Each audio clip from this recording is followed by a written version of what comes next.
Yes, reka twongeye dufata umwanya tubashimire cyane mwe mwakoze subscribe ku Makuru TV ndetse namwe mukomeje kugenda muri ibiganiro byacu tubagezaho umunsi ku wundi. Uyu ni wa mwanya tubageza amakuru hirya no hino agiye atandukanye, ariko wowe ugiye kureba aya makuru utameze neza, reka nkubwire ngo ihangane, Imana iraza kugufasha umere neza, ndetse nawe umeze neza ugeruka gushimana kuko niyo iba yagutije ubuzima. Kenya, ikiriyo cya Raila Odinga cyapfiriyemo abarenga batatu. Ikiriyo cya Raila Odinga witabye Imana tariki ya 15 ukwakira 2025 cyahindutse imyigaragambyo muri Kenya. Abashinzwe umutekano batangira kwifashisha imyuka iryana mu maso kugira ngo babatatanye. Raila yabaye minisitiri w'intebe wa Kenya, amara imyaka myinshi atavuga rumwe n'ubutegetsi bwa Kenya. Yapfuye nyuma yo guhagarara ku mutima ubwo yari yagiye kwivuriza amaso mu Buhinde. Kuva inkuru y'urupfu rwa Raila yamenyekana mu rugo rwe no ku biro by'ishyaka rye Odomo, hateraniye abantu benshi batangira ikiriyo mu gihe bari bategereje ko umurambo we ucyurwa.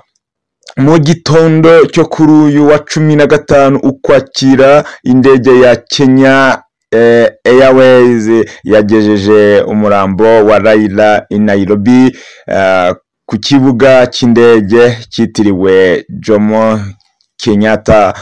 Hari uruvunganzoka rw'abaturage bari bagiye kuwakira. Angira ngo nkuko muri kubibona ku mashusho, murabona niko bimeze, kubera ko byari bigoye kukumira abantu. Abashinzwe umutekano babemereye kugera aho indege yari itwaye umurambo yari iparitse, ariko ntibanyurwa kuko bageze no mu gice batemerewe kugeramo. Hariya muri Kenya hari igice abaturage batemerewe kugeramo. Ubwo rero bari benshi, abashinzwe umutekano bagezeho barabemerera kugira ngo babashe kuhagera, ko ntago bari kubona uburyo babahagarika. Umubyigano w'abaturage bemerewe kwinjira imbere mu kibuga cy'indege watumye gifungwa by'agateganyo mu gihe ubuyobozi bwacyo bwari butegereje ko aba bantu bagenda. Cyongeye gufungurwa nyuma y'amasaha abiri. Nyuma y'amasaha abiri nibwo bongeye gufungura iki kibuga cy'indege, abaturage bamaze kugabanuka. Byari biteganyijwe ko isanduku irimo umurambo wa Raila ujyanwa mu ngoro y'inteko nshingamategeko kugira ngo yerekwe abaturage, ariko ubwinshi bwabo bwatumye gahunda yimurirwa muri stade ya Kasarani. Ngira ngo muri kubibona ku mashusho ko hariya bitari gukunda, niyo mpamvu byatumye umurambo we bawimurira kuri stade kandi atari yari yateganyijwe. Abaturage baturutse imihanda yose bagiye gutegereza umurambo wa Raila muri iyi stade. Ubwo wahageraga, abenshi bavuye mu byicaro byabo birukira mu kibuga hagati. Nibwo abapolisi batangiye kubatatanya bakoresheje imyuka iryana mu maso. Hapfuye abaturage barenga batatu, ndetse bivugwa ko hari abaturage benshi bakomerekeye muri iyi stade, ariko umubare wabo nturamenyekana.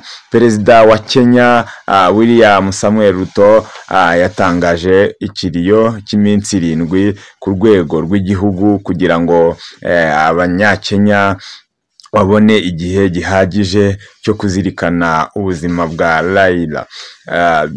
Biteganyijwe ko ku wa 17 ukwakira 2025 aribwo hazaba umuhango wo ku rwego rw'igihugu wo gusezera Raila mu cyubahiro.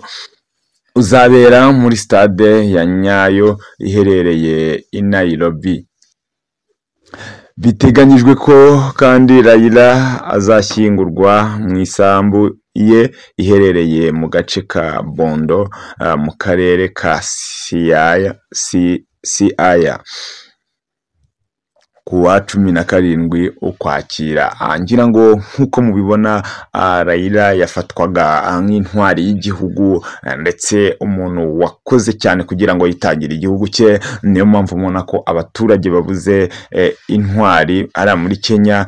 Ni ibintu ubona ko harimo umuborogo mwinshi w'abaturage barimo bararira, baravuze ati tubuze umuntu ukomeye, ati abaturage rwose igihugu cyacu kigiye gusa nkaho gisubira inyuma kuko tubuze ibitekerezo bigiye bikomeye. Ariko reka tugire duti ababuze ababo mwihangane, buriya Imana ibizi impamvu.